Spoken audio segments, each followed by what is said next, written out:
आज जो मैं सत्संग करने जा रहा हूं, असल में ये कोई वाणी पे नहीं है और ना ही कोई असल मायनों में ये कोई सत्संग कहलाएगा। असल में बहुत सारे मैसेज आ रहे थे कि एक YouTube चैनल पे भाई है, वो बहुत गलत बोलता है कबीर साहब के बारे में, रविदास जी के बारे में, नानक जी के बारे में, बहुत उल्टा पुल्टा बोलता है।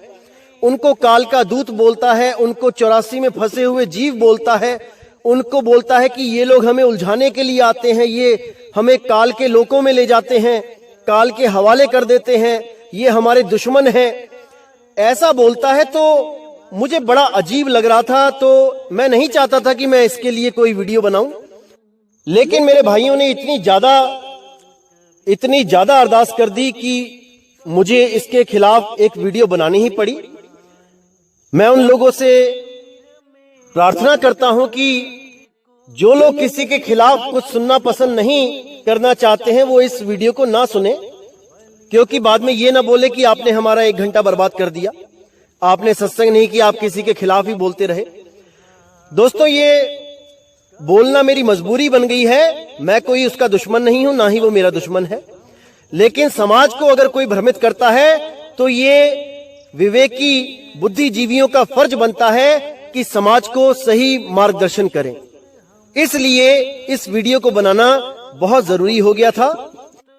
इसको किसी की खिलाफत ना समझे, बल्कि ये समझे कि कैसे असत्य के ऊपर सत्य की विजय पताका फहराया जाता है, समाज को कैसे सही रास्ता दिखाया जाता है।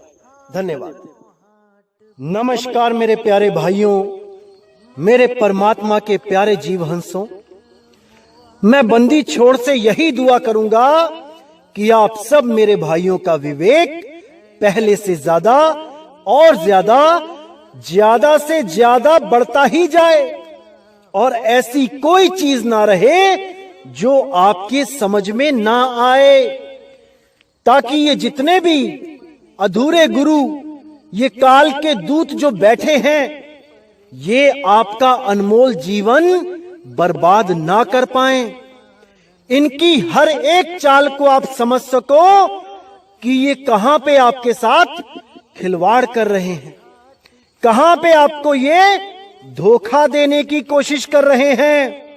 एक एक चीज आपके बिल्कुल समक्ष आती चली जाए, जिससे आप इन लोगों की चालाकियों को समझते चले जाएं। और एक भी मेरा भाई इन काल दूतों के शिकंजे में ना फंसे। मैं बस यही अरदास करूंगा उस बंदी छोड़ से कि आप सबको ऐसी विवेक शक्ति की तलवारें दे दे कि हर अज्ञान को आप काटते चले जाओ, हर अज्ञानी की बातों को आप अपनी विवेक शक्ति के द्वारा उसी के सामने झुटला सको। मुझसे भी पूछने की जरूरत ना पड़े कि ये भाई क्या कहना चाहता है। खुद उसके ही सामने 2 मिनट में दूध का दूध और पानी का पानी कर सको, इतनी विवेक शक्ति आप सब में हो जाए। मैं बस यही अरदास करता हूं उस बंदी छोड़, उस परम पिता परमात्मा से, बस यही अरदास करता हूं।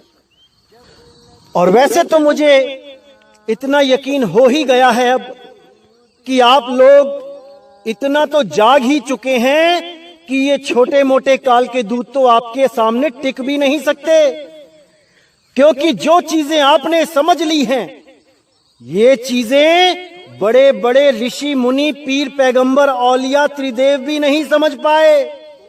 वो भी उन्हीं अधूरे नामों में, गलत नामों में, 52 अक्षरी नामों में उलझ के अपना जीवन बर्बाद करके चले गए। लेकिन अब आपका जीवन कोई बर्बाद नहीं कर पाएगा, इतना मुझे यकीन हो चुका है। लेकिन अभी भी कुछ लोग जो ज्यादा विवेक शक्ति को नहीं प्राप्त कर पाए हैं, कुछ YouTube देखने लग जाते हैं चैनल्स, और उनकी मीठी मीठी बातों में उलझ जाते हैं और इस मूल ज्ञान पे कभी कभी शंका करने लग जाते हैं। तो आज मैं उन शंकाओं का निवारण करने जा रहा हूं जो मैं सोचता था कि ना ही करूं, लेकिन उस भाई ने इतना मजबूर कर दिया है, इतना अज्ञान परोस दिया है आप लोगों के सामने कि आप लोग अब ज्ञान और अज्ञान में फर्क नहीं कर पा रहे हो। ये बात मैं सबके लिए नहीं कह रहा हूं, ये कुछ 2-4 ऐसे जीव हैं जिनकी अभी विवेक शक्ति इतनी जागृत नहीं हुई है कि वो सत्य और असत्य को समझ सकें। केवल किसी की घुमावदार लच्छेदार बातें सुन के वो भ्रमित हो जाते हैं और उनको लगता है शायद वो सत्य बोल रहा है। तो आज मैं उस जो हमारे ही पंथ से गुरु दीक्षा लेके गया था, हमारा ही ज्ञान समझ के, जो हमारे पंथ से अलग होके आज YouTube गुरु बन के बैठा हुआ है, आज हम उसके सारे अज्ञान का खुलासा कर देंगे। और मेरी विनती होगी आप सबसे कि जो लोग भी उस YouTube चैनल, जो आपको नाम पता ही है, मैं नाम नहीं लेना चाहूंगा, उस भाई को जो सपोर्ट करते हैं, उन लोगों को ये वीडियो जरूर शेयर करना, ताकि उन लोगों की भी आंखें खुल सके कि जिसके हाथ में उन्होंने अपने जीवन की लगाम दे दी है वो खुद अंधा है। अंधे को अंधा मिला, मार्ग कौन दिखासी। अगर अंधे की बांह अंधे ने पकड़ी है तो मेरे भाई दोनों ही गड्ढे में जाएंगे। इसलिए आज उसके अज्ञान का पूरा खुलासा कर दिया जाएगा। मेरे भाइयों, बिल्कुल अच्छी तरह समझना है कि मैं क्या बता रहा हूं। एक एक चीज आज मैं क्लियर कर दूंगा, जय बंदी छोड़ के। तो सबसे पहले मैं बताना चाहूंगा, ये जो भाई है, ये मदन पंथ में हमसे ही सारा ज्ञान समझ के, आत्म ज्ञान समझ के, ये दिल्ली में जब नाम लेने आया तो गुरुजी ने जब इसको प्रथम दीक्षा दी, 52 अखरी नाम दिए, जो कबीर साहब के अनुसार पहले दिए ही जाते हैं क्योंकि 3 बार में दीक्षा कंप्लीट होती है। तो जैसे ही इसको प्रथम दीक्षा के नाम मिले तो ये समझ ही नहीं पाया कि ये मेरे साथ क्या हो रहा है। इसको लगा कि ये लोग भी झूठ बोल रहे हैं कि 52 अखरी नाम बताने के बाद भी ये 52 अखरी नाम देते हैं। ये भी कहते हैं कि 52 अक्षर नहीं जपना है और फिर भी 52 अक्षर देते हैं। इस भेद को ये समझ नहीं पाया और इसको लगा कि ये भी पंथ गलत है, और ये वहां से अपने वापस जयपुर जाके अपना शांत होके बैठ गया। इसकी हिस्ट्री क्या है भाइयों? ये पहले 12वें पंथ से जुड़ा हुआ था, बरवाला से, और ये 10 साल अपनी जीवन के वहां लगा चुका था और तन मन धन से ये वहीं जो गुरुजी थे उनको कबीर मान के बैठा था कि वो कबीर साहब है, और पूरी लगन से, पूरी श्रद्धा से अपना तन मन धन निछावर करके बैठा था। अब जब वहां पर 2014 में जो कांड हुआ, जो पुलिस वालों ने वहां पर पूरी तोड़फोड़ करी और बहुत मारा लोगों को, उसमें ये भी शामिल था। अब वहां पर इसके इतने पुलिस वालों ने डंडे मारे तो इसके सिर पे भी डंडे लगे। इसने मुझे बताया था, जब ये हमारे पंथ से जुड़ने जा रहा था तब इसने अपनी सारी कहानी सुनाई थी मुझे कि ये कैसे कैसे वहां बरवाला में इतने साल रहा और इसको कुछ नहीं प्राप्त हुआ, और ऊपर से पुलिस वालों ने डंडे मारे और कबीर साहब ने कोई मदद नहीं करी, क्योंकि हम तो कबीर को परमात्मा मान के बैठे थे।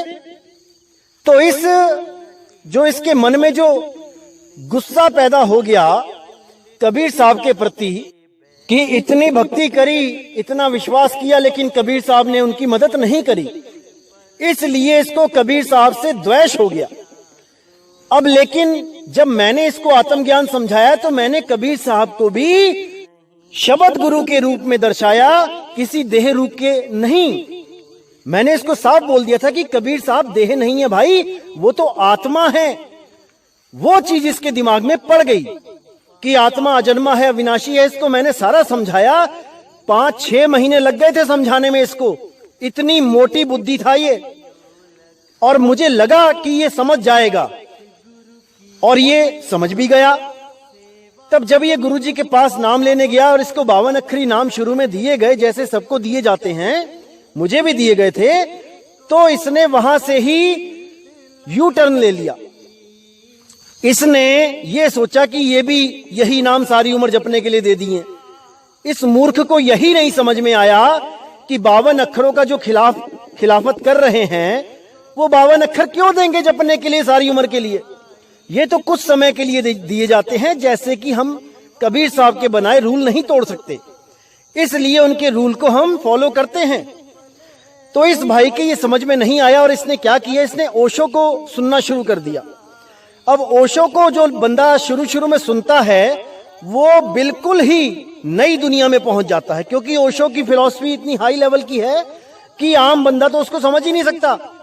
और जो उसकी गहराइयों में उतरने लग जाता है वो हर चीज समझने लग जाता है।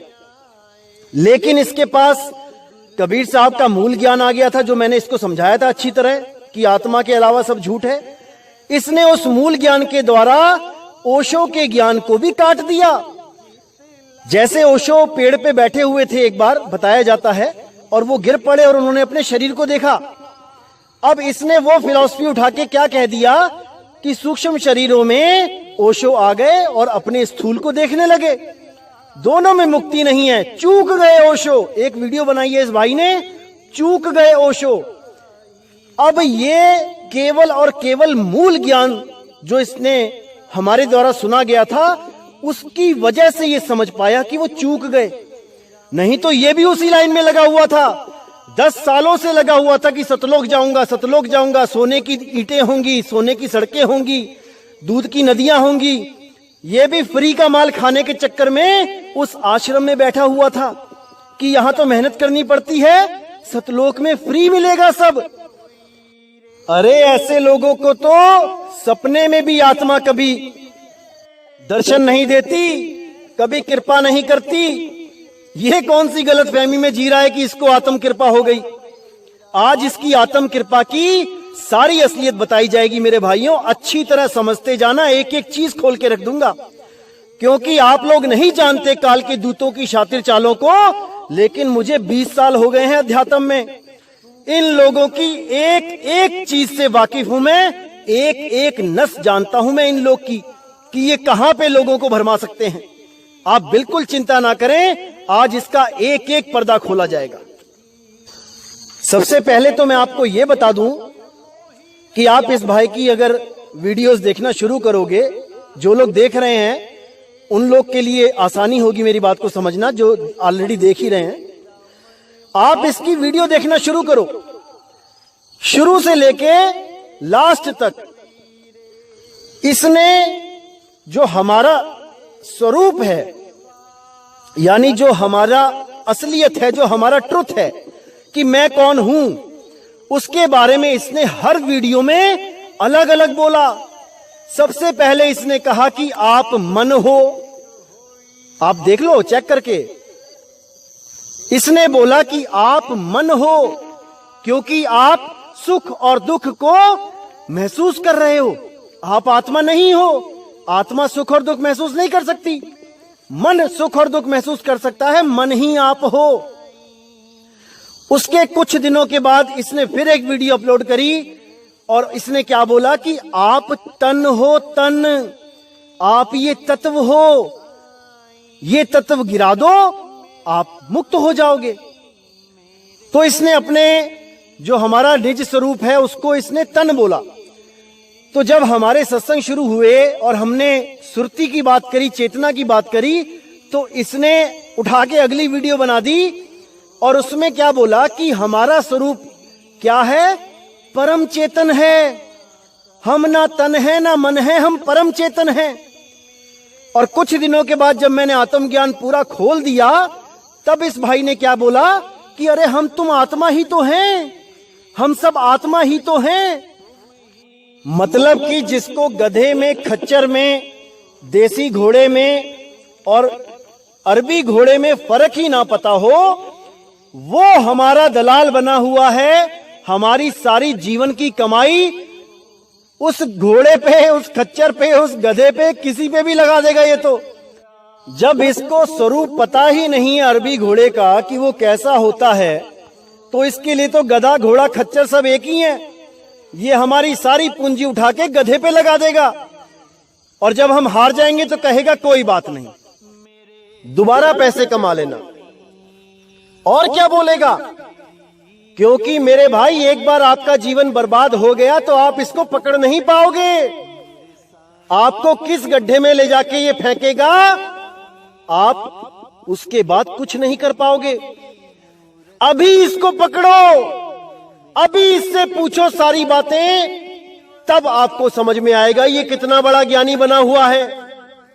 अभी इसको पकड़ो और इससे हर चीज पूछो, तभी मेरे भाई आपके जीवन का उद्देश्य पूरा होगा।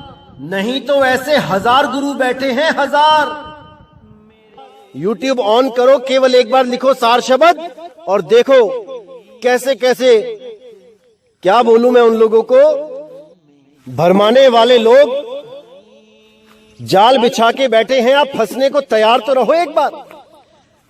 ऐसे ऐसे लोग फंसाने के लिए बैठे हैं कि लहर अबदाना। तो मेरे भाइयों, इससे आप बात करो फोन पे, पूछो इसको और वो रिकॉर्डिंग मुझे भेजो, तब मैं बताता हूं कि ये कहां पे आपको भरमा रहा है, ये कहां पे आपको लच्छेदार बातों में उलझा रहा है और आपका जीवन बर्बाद करने के लिए लगा हुआ है। आप मुझे जरूर भेजो इसकी रिकॉर्डिंग, तब आपको मैं बताऊंगा कि ये कहां पे आपको घुमा रहा है। तो पहले इसकी वो सत्संगों की क्लिप देख लेते हैं जहां पर ये हमें हमारा निज स्वरूप बताने की कोशिश कर रहा है कि हम हैं क्या, हम तन हैं कि हम मन हैं, कि हम चेतना है, कि हम आत्मा है, हम हैं क्या। आइए देखते हैं। और उस परम चैतन्य पुरुष से मेरी सारी सृष्टि चली। तो हम कहां से आए? जब पहला शरीर बना वो हम हैं। तो देखिए यहां पर ये बोल रहा है कि हम कौन हैं? जो पहला शरीर बना वो हम हैं। अब ये हमें यहां पे शरीर घोषित कर रहा है कि हमारा निज स्वरूप पहला शरीर है। जो भी पहला शरीर बना वो हम हैं।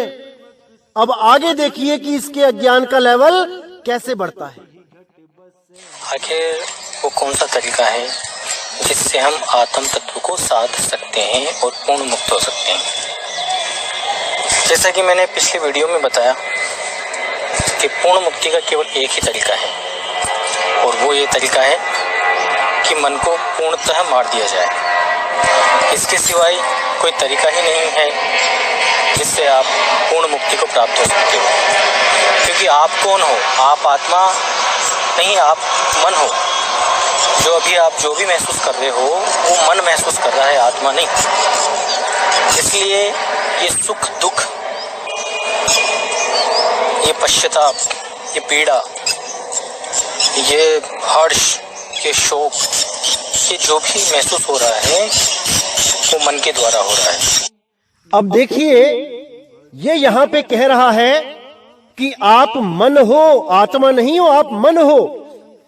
अब इसको इतना भी नहीं समझ में आता कि कितनी वीडियो ये बनाता है कि मन से पार जाना है, ब्रह्म से पार जाना है। अरे जब तुम ही मन हो तो मन से पार कहां चले जाओगे? इस मोटी बुद्धि इंसान के दिमाग में इतना भी नहीं जाता कि जब तुम ही मन हो तो तुम मन के ही पार कैसे जा सकते हो। इतना भी इसको समझ नहीं आ रहा और ये YouTube गुरु बन के बैठ गया है, अंधों में काना राजा बन के बैठ गया है। पता नहीं किस गड्ढे में लेके जाएगा ये सारी जनता को, जो भी इससे 150 जुड़े हुए हैं। मैं तो हैरान होता हूं कई बार। लेकिन मेरा फर्ज है कि अपने सारे भाइयों को मैं एक सही रास्ता दिखाऊं और जो गलत रास्ते हैं उनके बारे में भी सावधान करता जाऊं। इसलिए इसकी असलियत मुझे बतानी पड़ रही है, नहीं तो मुझे इससे कोई लेना देना नहीं, जो मर्जी करे। लेकिन मेरे भाइयों को भ्रम में डालेगा तो इसका सारा भेद खोलना मेरा फर्ज है, एक एक असलियत बतानी मेरा फर्ज है। तो आपने देखा, पहले ये बोला कि हम तन हैं, फिर यहां पे कहता है कि हम मन हैं, और अब देखिए क्या कहेगा। समस्त मनों को जब भी मैं मन कहता हूँ उसमें आपके भीतर जितने भी मन समाहित हैं समस्त मनों को और समस्त शरीरों को गिरा देगा और आप पूर्ण मुक्ति को प्राप्त हो जाओगे, पूर्ण विधेयी हो जाओगे, स्वयं आत्मा ही हो जाओगे और फिर आप कभी भी आवागमन में दोबारा नहीं आओगे। अब देखिए यहाँ पे क्या कह रहा है कि समस्त मनों को गिरा दोगे जो आप स्वयं हो, क्योंकि इसने मन आपको ही बोला है, यानी समस्त मनों को गिरा दोगे तो आप आत्मा ही हो जाओगे। अब इसको कोई ये पूछे कि हम कौन सा वाला मन है, हम स्थूल मन है कि हम सूक्ष्म मन है कि हम परम सूक्ष्म मन है, कौन सा मन है हम, हमें इसका ज्ञान दो।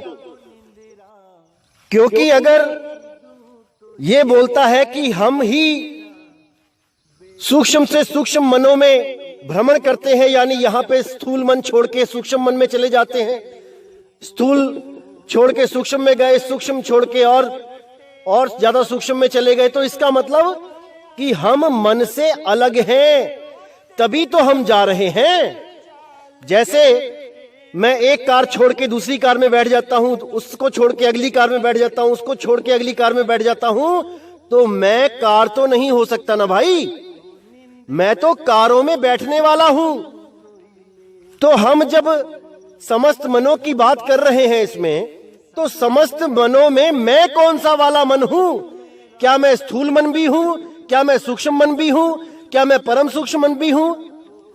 इसको इतनी सी बात नहीं समझ में आ रही है कि तन और मन, जितने भी तन है, जितने भी मन है, उसमें भ्रमण करने वाला कौन है। इस मोटी बुद्धि इंसान को यही समझ में नहीं आ रहा, इसलिए ये आप लोगों को कभी कहता है कि आप तन हो, कभी आपको कहता है कि आप मन हो, क्योंकि इसको स्वयं नहीं पता कि आप क्या हो, इसीलिए ये भ्रमता फिरता है और भरमाता फिरता है। अब यहां पे इसने साफ बोल दिया कि समस्त मनों को गिरा दोगे, आप पूर्ण विदेही हो जाओगे, आप आत्मा ही हो जाओगे। अब देखिए कि इसने उस भाई को क्या जवाब दिया जिसने इसको एक सही मार्गदर्शक, एक अच्छा दोस्त समझ के फोन किया था कि मुझे ये भाई कुछ मार्गदर्शन करेगा, मेरी मुक्ति में सहायता करेगा। देखिए इसने क्या जवाब दिया और अच्छी तरह 5-7 बार सुनिएगा, तब समझ में आएगा कि ये चालाकी कहां करता है, कैसे गुमराह करता है लोगों को लच्छेदार बातों में। लेकिन इस दास की नजरों से ये बच नहीं सकता। अब ये खिचड़ी ज्ञान देने के लिए पूरी तरह मजबूत हो चुका है। थोड़ा सा इधर से ले, थोड़ा सा उधर से ले, थोड़ा सा उधर से ले और अपनी डिश बना के बैठ जाए। अब इस रिकॉर्डिंग में जो लास्ट के 2 मिनट होंगे मेरे भाइयों, उसको 10 बार सुनना रिवाइंड करके, और इसने कैसे इसको भ्रमित करने की पूरा जोर लगा दिया, पूरा अज्ञान उसके आगे परोस दिया कि कैसे भी ये फंस जाए। लेकिन ये नितिन दास को जानता नहीं है। अभी इसने नितिन दास को बहुत हल्के में ले रखा है। इसको ये नहीं पता कि नितिन दास काल के दूतों की एक एक नस पहचानता है, एक एक काल की बाजी को समझता है और उसको फेल करने की पूरी क्षमता रखता है। अभी इसको मेरे बारे में पता नहीं है, लेकिन आज मैं वादा करता हूं कि इसको मेरे बारे में अच्छी तरह समझ आ जाएगा कि कौन है नितिन दास। और आगे से किसी भी परमात्मा के जीव को भरमाने से पहले 100 बार सोचेगा, 100 बार। ये मेरा वादा है इससे। तो आपने देखा मेरे भाइयों कि ये भाई जो खुद ही कंफ्यूज है, जिसे खुद नहीं पता कि हमारा असली स्वरूप क्या है, वो हमें निज रूप के ऊपर सत्संग करके बता रहा है कि निज रूप काल का रूप है, निज रूप से मुक्ति नहीं मिलेगी। ऐसा भ्रमित कर दिया है इसने भोले भाले जीवों को कि कोई नहीं समझ पा रहा है कि कौन से गड्ढे में लेके जा रहा है ये। इसलिए मेरे भाई पूरा विवेक लगाओ और इसकी एक एक चालाकी को पकड़ो। ये तो कुछ भी नहीं है। जो इसके अज्ञान का, इसके महाअज्ञान का जो असली भेद है वो तो अब खुलेगा। इसी के द्वारा जो कई लोग इसकी वाली नकली आत्म साधना में जो लगे हुए थे बेचारे, जब उन्होंने हमारा सत्संग सुना तो उनके समझ में आ गया कि ये कितना बड़ा शातिर कालदूत है जिसने उन लोगों को फंसा लिया था। तो उन लोगों ने जब मेरे साथ बात करी तो उनको हर चीज क्लियर समझ में आने लग गई। तो इस भाई को छोड़ के वो लोग हमारे पास, गुरुजी के पास आके नाम भी ले गए और अपना सत्य साधना में लग भी गए। एक भाई और जो इसके सत्संग सुनता था, उसने इसको फोन किया, उसका कोई सवाल होगा, इसने फोन किया उसको। तो इस भाई ने क्या जवाब दिए उसके सवालों के, आप अपने कानों से सुनिए। और मुझे पता है कि ये जो बातें तोड़ेगा मरोड़ेगा उसको आप जल्दी नहीं समझ पाओगे, लेकिन फिक्र मत करना मेरे भाइयों, ये कितनी गहराई में है ये दास सब जानता है। ये दास आपकी पूरी मदद करेगा एक एक चीज समझाने में कि ये कहना क्या चाहता है, कैसे ये आपको भ्रमित कर रहा है, एक एक चीज समझाएगा आपको। तो आइए सुनते हैं इसकी ऑडियो, जो उस भाई ने कुछ सवाल पूछे थे और इसने कैसे उसको भ्रमित करने की पूरी कोशिश करी। आइए सुनिए। नहीं बंधन में आओ। हाँ, ये मैं समझ गया कि देखिए आत्मा जो बंधन में नहीं आती है।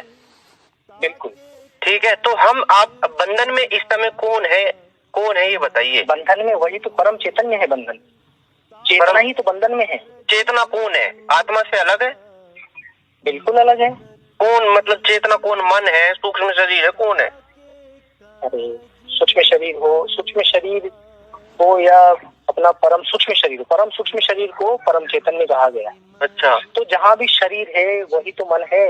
मन का मतलब यही हो गया तात्विक व्यवस्थाओं का जो अरेंजमेंट से जो आंतरिक गुण प्रकट होते हैं। अच्छा, उसको मन कहते हैं। अच्छा, तो मैं मैं अपने आप को क्या समझूं? क्योंकि हमारे को तो ये समझाया गया कि तुम आत्मा, तो मैं अपने को मन समझू, शरीर समझू, आत्मा समझू, चेतना समझू, क्या समझू मैं? अरे भैया, जो बंधन में है वो तो मन है, और अभी हम जो भी समझ पा रहे हैं वो मन ही तो है। जो समझ पा रहा है वो मन ही है। अच्छा। और जब मन के पार चले जाओगे फिर आप आत्मा। अच्छा, फिर मैं आत्मा हूँ? बिल्कुल, तब ही आत्मा हो। तो अभी मैं कुछ और हूँ, तब फिर मेरी ट्रांसफॉर्मेशन हो जाएगी। के पार? अच्छा, मन के पार कैसे जाओगे? मन के पार जाना किसको है? मन के पार जाने वाला कौन है? हाँ, ये सारे ऑडियो वीडियो में मैंने स्पष्ट किया हुआ है कि मन के पार जाने का मतलब क्या होता है। मन के पार जाने का मतलब ये होता है कि परम चैतन्य को गिरा देना, फिर बचा कुछ नहीं, फिर बचती आत्मा ही। अच्छा। जो है शुरू से ही है। मतलब अपने आप को परमानेंटली मार देना ही मन के पार जाना कहलाता है। अच्छा। जाएगा कोई नहीं कि कोई तत्व निकल कर बाहर जाएगा, नहीं। ठीक है, ये शब्दों में कहना पड़ता है, ये बातें हैं, उनका मैंने क्लियरली ऑडियो वीडियो में जवाब दिया हुआ है। ठीक है। अच्छा। देखो, इस गणित को समझने में अच्छे संत चूक गए। कौन कौन? एक आधे का नाम बता दीजिए। कबीर, नानक। अच्छा। इतने बड़े संतों का नाम लीजिए, अब तो कौन चुकेगा इनके अलावा? अच्छा, मतलब ये लोग भी मतलब असल से चूक गए? बिल्कुल चूक गए। कृष्ण ने दूसरे अध्याय में साफ साफ बता दिया कि आत्मा अजन्मा है। अजन्मा मतलब वो उसका किसी से जन्म नहीं होता, सर्वव्यापी है। ठीक है। मतलब वो हर जगह पर है, ऐसी कोई जगह नहीं जहाँ नहीं है। अच्छा। फिर आगे जाके परमात्मा की डेफिनेशन बना दी, परमात्मा को साकार बता दिया। तो उस मूर्ख से पूछा जाए कृष्ण से कि तूने एक जगह तो आत्मा को सर्वव्यापी बता दिया, आगे चल के तू परमात्मा को सशरीर बता रहा है। तो ये पता है गलतियां क्यों होती हैं? अज्ञानतावश गलतियां होती, क्योंकि ये पैगंबर होते हैं किसी न किसी लोग। तो मेरे भाइयों, आपने ये जो कॉल रिकॉर्डिंग सुनी, ये एक लड़का है, उसको ये समझा रहा है कि देखो बड़े बड़े संत महात्मा भी चूक गए इस परम ज्ञान को समझने से। यानी जो इसको समझ में आ गया है वो बड़े बड़े संत महात्मा यानी बाबा नानक जी, रविदास जी, कबीर साहब, ये कोई भी नहीं समझ पाया। और जिस कृष्ण जी की ये अध्याय दूसरे का उदाहरण दे दे के नहीं थकता कि कृष्ण जी कहते हैं कि आत्मा सर्वव्यापी है। उसी कृष्ण जी को ये क्या कह रहा है कि देखो ये मूर्ख कृष्ण, मूर्ख शब्द का इसने इस्तेमाल किया है कृष्ण जी के लिए, और कह रहा है कि वो मूर्ख कृष्ण अध्याय 2 में देखो क्या बोलता है और बाद में देखो क्या बोलता है। अध्याय 2 में आत्मा को कहता है अजन्मा है और बाद में शरीर को परमात्मा घोषित कर देता है। अरे मूर्खानंद, तुमने अभी तीसरा अध्याय नहीं पढ़ा गीता का। गीता के तीसरे अध्याय में कृष्ण जी ने साफ बोला है, अध्याय 17 और 18 आंखें खोल के पढ़ ले मेरे भाई। उसमें साफ बोला गया है कि जो भी उस अखंड आत्मा में, उस अजन्मी आत्मा में जो अपना ध्यान लगाता है, जो उसको प्राप्त करने की कोशिश करता है, उसके लिए कोई कर्म कर्तव्य नहीं है। यानी वो किसी देवी देवता को ना माने, कहीं मंदिर मस्जिद गुरुद्वारा ही ना जाए, कोई ग्रंथ पाठ ना करे, कोई पूजा आरती यज्ञ जाप ताप कुछ ना करे, वो केवल अपनी आत्मा में स्थित हो जाए तो उसे पूर्ण मुक्ति मिल जाती है। अभी तुमने कुछ समझा तो है नहीं और इन सबको मूर्ख कहने में लग गए। सबसे बड़े मूर्ख तुम हो जो सत्य को जान ही नहीं पाए। इतने साल बर्बाद कर दिए तुमने अपने जीवन के, और अब खिचड़ी ज्ञान देके लोगों का जीवन बर्बाद करने में लगे हो। सुधर जाओ मेरे भाई, सुधर जाओ, अभी समय है। तो मेरे भाइयों आगे देखिए, जिस आत्मा का ये गुणगान गाता नहीं थकता ये भाई, उस आत्मा पे भी इसने संदेह जता दिया है। अब आगे जो मैं रिकॉर्डिंग भेज रहा हूं उसमें ध्यान से सुनना। इसने क्या बोला है कि वो तत्वों को गिरा देती है आत्मा। इसने ये बोला है मुक्ति क्या होती है कि अपने तत्वों को गिरा दो।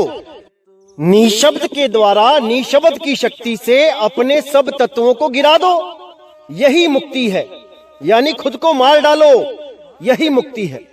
तो आइए सुनते हैं आगे क्या कहता है ये भाई। आप मेरे को ये बताइए, आप जैसे गीता में बोला गया आत्मा को नहीं जला सकते, नहीं भिगो सकते हैं, ठीक है? बिल्कुल। तो आपने इस बात को अनुभव किया है कभी कि जला नहीं सकते आत्मा को? बिल्कुल, न तो जला सकते न काट सकते। नहीं, ये तो हमने सुनी बात है। अगर मैं आपसे ना उनको हम न उसको देख सुनिए, न उसको हम छोटा बड़ा कर सकते कि काट के छोटा कर दिया, काट के बड़ा कर दिया। इसीलिए आत्मा को ही, आत्मा ही परमात्मा है। देखो आत्मा और परमात्मा में भेद कब प्रकट हुआ? हाँ बताइए। ये संतों की वजह से भेद प्रकट हुआ, क्योंकि दोनों ही जीव हैं। जो संतों की परिभाषा में आत्मा और परमात्मा है, वो दोनों ही जीव हैं। अब देखिए मेरे भाइयों, कितनी चालाकी से इस आदमी ने उस सवाल को ही घुमा दिया। जहां पर इससे पूछा जा रहा था कि क्या आपने अनुभव किया उस आत्मा को, या केवल किताबों में से देख के पढ़ के बता दिया कि उसको जला नहीं सकते, काट नहीं सकते। इस शातिर इंसान ने बड़ी चालाकी के साथ सवाल को ही घुमा दिया और उठा के फिर संतों की निंदा करने लगा कि संतों ने जिसको परमात्मा कहा है वो दोनों ही जीव हैं। अरे ये तो उसने पूछा ही नहीं, उसने तो तुम्हें तुम्हारा अनुभव पूछा था और इसका तुम जवाब दे ही नहीं पाए, और ना ही तुम इस जवाब को दे सकते हो। क्यों नहीं दे सकते हो वो भी बता देता हूं मैं। क्योंकि इस आदमी के अनुसार, इस भ्रमित इंसान के अनुसार, आत्मा का अनुभव कोई कर ही नहीं सकता, क्योंकि अनुभव से परे है आत्मा। इस बंदे की ऊट पटांग थ्योरी के हिसाब से कि आत्मा मन के दायरे से परे है और जितने भी अनुभव करता है ये मन करता है, तो पहली बात तो यही क्लियर हो गई कि इसने आत्मा का अनुभव किया ही नहीं है। और क्यों नहीं किया इसके हिसाब से? क्योंकि उस आत्मा का ज्ञान होने पे, उस निशब्द का ज्ञान होने पे तत्व गिर जाते हैं, यानी तत्व खत्म हो जाते हैं। सारे तत्व, स्थूल और सूक्ष्म, कारण महाकारण, कोई नूरी तत्व, सारे तत्व गिर जाते हैं। तो मेरे भाई, अगर तेरे ऊपर आत्म कृपा हो गई है तो तेरे तत्व क्यों नहीं मरे? आज भी YouTube पे सत्संग कर रहे हो, इसका मतलब तुम पे आत्म कृपा हुई ही नहीं है। अगर तुम पे आत्म कृपा हो जाती तो तुम भी मर जाते, तुम्हारे सारे तत्व मर जाते, तुम्हारी चेतना मर जाती। लेकिन तुम आज भी वैसे के वैसे हो जैसे 10 साल पहले भटक रहे थे अज्ञानी, आज भी वही अज्ञानी बने बैठे हो और अंधों के बीच काना राजा बनके सत्संग पे सत्संग दे रहे हो। सत्संग तो क्या बोलूं मैं इसको, ऐसा भरम जाल है शब्दों का, ऐसा काल का जाल बुन दिया है इस भाई ने कि कोई लाखों में से एक विवेकी होगा जो इसके जाल में फंसने के बाद बाहर निकलेगा। ऐसा भ्रमित कर दिया है इस भाई ने सारे समाज को कि क्या बताऊं मैं। तो मेरे भाई आगे सुनते हैं इसी के मुंह से और भी अनमोल वचन। अच्छा, तो भैया आप ये कहना चाह रहे हो हम लोग परम चैतन्य से प्रकट हुए हैं? परम चैतन्य से नहीं, शून्य से परम चैतन्य बनता है। हाँ, शून्य से परम चैतन्य से फिर सारी व्यवस्थाएं बनती। हाँ, परम चैतन्य। तो हम लोग क्या हैं? हम लोग क्या परम चैतन्य? हम परम चैतन्य हैं। तो हम तो मतलब स्थायी नहीं है, बनाए गए हैं। बनाए गए हैं। तो फिर आत्मा की खोज कौन करेगा? क्योंकि हम तो मिट जाएंगे एक दिन। आप ऐसे ही नहीं मिट सकते, आपकी उम्र है परम चैतन्य की अनंतो युग। अच्छा, तो जब स्वतः मिटना होता है ना किसी को, हाँ, तो अनंतो युग की उम्र पाकर मरना होता है। परम चैतन्य की मृत्यु तो होती है स्वतः भी, हाँ, लेकिन अनंतो युगों के बाद होती है। उस बीच अगर हमने बंधन में रहो। अच्छा, और उस बीच अगर हमने आत्मा को पा लिया तो अमर। हाँ, उस बीच आत्मा को पाने का मतलब ही यही होता है, परम चैतन्य को मार देना निशब्द से। परम चैतन्य मर गया तो फिर बची तो आत्मा ही, फिर पाने वाला हाँ, वो बची आत्मा ही बस मुक्त है। तो वो तो है ही आत्मा पहले से, वो तो बस। हाँ, वही तो कह रहा हूँ, जो कि तो है वो कभी, इसलिए तो कह रहा हूँ ना, तो वहाँ से कोई आता है ना कोई जाता है, अपने आप को मिटाना ही मुक्ति। तो फिर अपने आप तो हम वैसे भी मिट जाएंगे, तो फिर हमें क्यों इतनी मशक्कत? आप कह रहे हो ना उम्र के बाद तो खुद ब खुद ही मिट जाएगा। अनंतो युगों बाद मिटोगे और वापस शून्य से प्रकट हो जाओगे, फिर से प्रकट हो जाएंगे। और एक बारी अगर हमने बीच में खुद को मिटा लिया, फिर बनना बिगड़ना हमारा नहीं होगा। बिल्कुल नहीं होगा, फिर दूसरा ही बनेगा, आप नहीं बनोगे। अच्छा, ये अलग अलग है ये भी। हाँ, चलिए ठीक है, ठीक है, धन्यवाद। अब मेरे भाइयों, अब इसके आप विचार सुनिए कि ये क्या कह रहा है। पहले तो इसने साफ बोल दिया कि परम चैतन्य की आयु बहुत ज्यादा अनंतों युगों तक की है। तो मेरे भाई, तुमने क्या देख ली कि कितने युगों बाद कोई परम चैतन्य मरता है? अरे तुम अपने दादाजी के दादाजी की ही डेट ऑफ बर्थ बता दो और वो कब मरे हैं ये बता दो, तब भी मैं समझ जाऊं कि हाँ भाई तुम्हें कुछ दिव्य दृष्टि मिल गई है, जो तुम परम चैतन्य के मरने की बातें कर रहे हो। अरे इस जन्म के तो लोगों का तुम्हें कुछ अता पता नहीं है, तुम बातें कर रहे हो आदि और अंत की। शर्म करो, शर्म।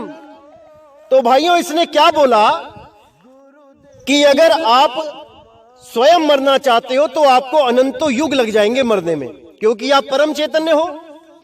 लेकिन अगर आप अभी खुद को मारना चाहते हो इसी जन्म में, तो इससे नामदान ले लो, इससे वो आत्मा की साधना का ज्ञान ले लो, तो आप इसी जन्म में मर जाओगे। इसकी मूर्खता देखिए आप। और उसके बाद भी ये कन्फर्म नहीं है कि आप सच में मर जाओगे। आखिरी लाइन को 10 बार सुनना, इसने क्या बोला है।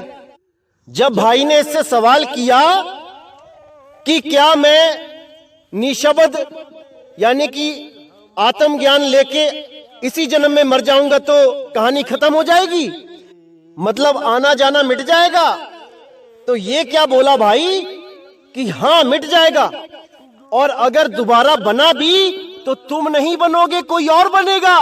वाह मेरे भाई वाह। अब इस लाइन को आप 100 बार सुनना और इसकी चालाकी को पकड़ने की कोशिश करना। आप तब भी नहीं पकड़ पाओगे, मुझे पता है, क्योंकि आप अभी इन काल के दूतों की नस नहीं जानते हो। इन काल के दूतों की एक एक रग से वाकिफ हूं मैं। अब इसका मैं भाव बताता हूं कि आखिर इसने ऐसा क्यों बोला। पहली बात तो, अगर किसी ने निशब्द साधना ले ली और उसके तत्व गिर गए तो दोबारा उन तत्वों के जीवित होने का मतलब ही नहीं बनता। क्योंकि इसने 1000 बार अपने सत्संगों में बोला है कि जहां पे परिवर्तन है वो काल की ही सीमा के अंदर है। तो निशब्द साधना लेने के बाद भी, तत्व गिरने के बाद भी अगर दोबारा बन गए तो वो काल की सीमा के अंदर ही है। इसने अपने ही मुंह से इसको कन्फर्म कर दिया है कि ये जो निशब्द देता है उससे तत्व दोबारा भी जग सकते हैं, दोबारा भी उठ सकते हैं। इसने अपने मुंह से कन्फर्म कर दिया आज। लेकिन ये इसने क्यों बोला, ये मैं आपको अभी समझाता हूं। असल में मैं हमेशा से कहता आ रहा हूं कि ये खिचड़ी ज्ञान देता है, ये खिचड़ी ज्ञान देता है, तो लोग समझते नहीं है। खिचड़ी ज्ञान का मतलब वो होता है कि थोड़ी सी दाल उठा ली, थोड़ा सा चावल उठा लिया, थोड़े से प्याज उठा लिए, थोड़ी सी ये उठा लिया, थोड़ा सा वो उठा लिया और मिला के खिचड़ी तैयार कर दी। अब इसने जो यहां खिचड़ी ज्ञान परोसने की जो चालाकी करी है, वो क्या खिचड़ी ज्ञान है, वो कहां से प्राप्त हुआ है इसको कि दोबारा पैदा हो जाओगे लेकिन आप नहीं होगे, कोई और होगा। अब ये क्या रहस्य है मैं आपको बताता हूं। असल में ये जिस पंथ में 10 साल बिता के आया था, जो हरियाणा में जो पंथ है, जो अपने आप को कबीर साहिब घोषित करते हैं 12वें पंथ के, उनकी सेवा में लगा हुआ था। तो उन्होंने जब हनुमान जी और मुनिंद्र जी पे सत्संग किया और हनुमान बोध जब खोला ग्रंथ, तो वहां पर उन्हीं गुरुजी ने बताया कि हनुमान जी राम जी के भगत थे और राम जी को परमात्मा मानते थे। लेकिन जब कबीर साहब ने समझाया कि भाई ऐसे लाखों राम आ चुके हैं इस दुनिया में और जा चुके हैं, युगों युगों से पता नहीं कितने राम आए और कितने चले गए, तो हनुमान जी ने कहा कि क्या ऐसा सच में हुआ है। और जब हनुमान जी को उन्होंने पूरा समझा दिया अच्छी तरह, तो हनुमान जी को बोध हो गया और वो मुक्त हो गए। तो इन लोगों ने पूछा कि महाराज जी, हनुमान जी तो मुक्त हो गए, लेकिन अगली बार जब रामायण होगी, दोबारा युग पलटेगा और दोबारा से राम जी आएंगे, तो दोबारा से हनुमान आ जाएगा, फिर हनुमान मुक्त कैसे हुआ। तब वहां गुरु जी ने बोला था, नहीं बेटा, हनुमान जी की जो आत्मा है वो चली जाएगी सतलोक, और जो दूसरा हनुमान पैदा किया जाएगा वो कोई और आत्मा होगी। इसने वही खिचड़ी ज्ञान उठा के इस भाई के ऊपर थोपने की पूरी कोशिश कर दी, और वो भाई बेचारा समझ नहीं पाया कि ये बोलना क्या चाहता है। लेकिन मैं इसकी रग रग से वाकिफ हूं कि ये कहां पर कौन सा खिचड़ी ज्ञान किसको देगा। इसलिए मेरे भाई, इसकी शातिर चालों से बचो, इसकी असलियत को जानो।